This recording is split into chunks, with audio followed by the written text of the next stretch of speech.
Okay, so now that you know a little bit about us, Mr. East, I would like to know a little bit more about you. Would it be okay if I asked you a few questions in regard to your current conference and meeting situation? By all means, Rachel, shoot. Great. So how many conferences are you holding annually? Well, we hold about 27 conferences and large meetings a year, but we only have the facilities to handle about 15 to 20 of these. Okay. And where are you holding these off-base conferences? We've tried different places. We've been with the Delta, we've been with the 4 Points, we've, whatever's bail. We've even gone out as far as out at the Ambassador. Okay. And on average, how many people are attending your conferences? Oh, that varies a lot. It could be anywhere from 50 people to 250, even as many as 500 people. And do you have many out-of-town guests that are coming in? We do. We have lots of out-of-town guests, a lot of different bases around across Canada, obviously, and then we have the international guests as well, like whether it's NATO or our partners with the U.S., U.K., whatever. So, yeah, all sizes. And how much time are you given to prepare for each of these conferences? Not a lot, honestly, Rachel. Not a lot. But the conferences are budgeted well in advance, but by the time they fall on my lap, it's very short fuse. Okay.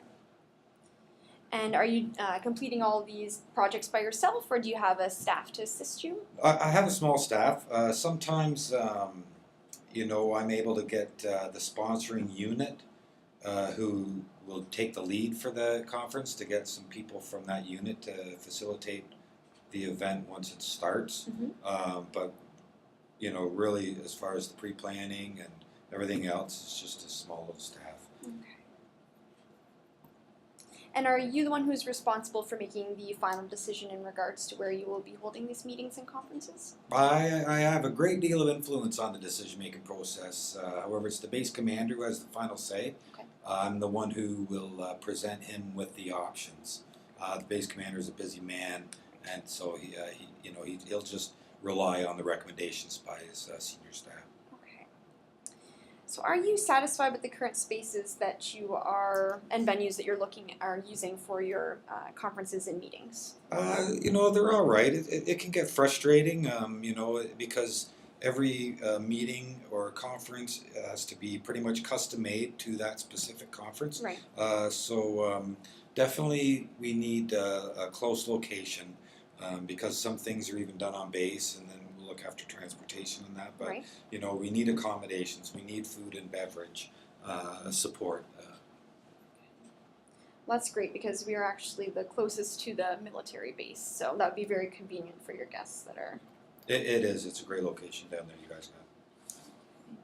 And do you find it very difficult to get everything accomplished on time for each of your conferences with having such a few staff?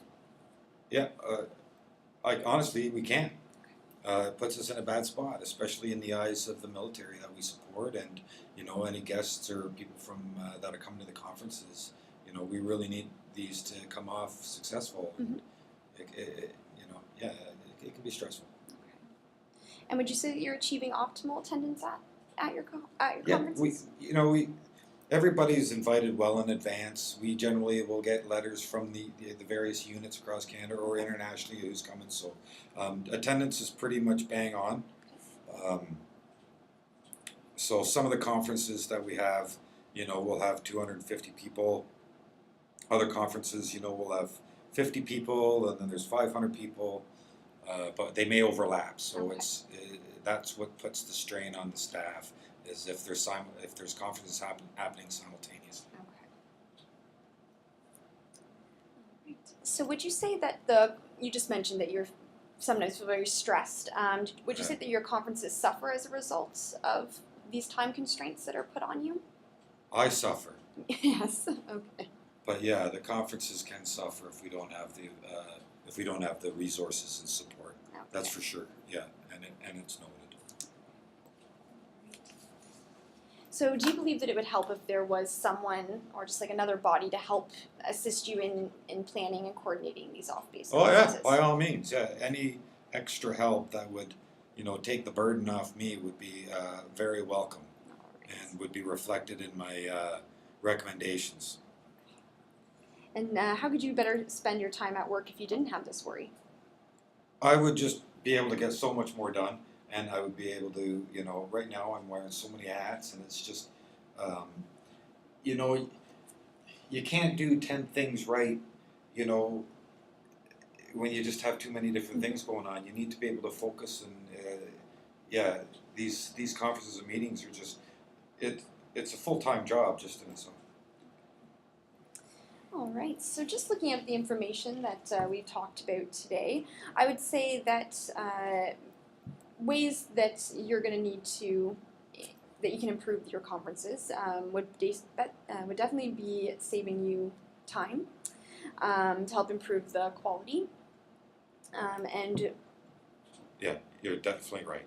yes, okay. And also finding a space that is more suitable for your events as well, so that you are getting the location that you Yeah, need, as well as And that's the flexibility that I need, Rachel. That's the one, when I talk about different sizes of groups, like I need those different sizes of rooms to accommodate. right. Okay. All right. So if we at the Holiday Inn could offer you a way to save time as well as improve the quality of your conferences as a result, would that be a basis of doing business with you? Yeah, it would definitely be, play a major role, a major factor in our decision making when it comes to picking the venue. Okay. I'll be scheduled to brief the base commander in 2 weeks. You know, sorry, 3 weeks. I will be. I'll be providing him with all my recommendations. Okay. Great. So would you just spare me a few minutes to go over the different ways in which I feel that we can help you? I'd love to see what you guys got down there. Okay. Fantastic.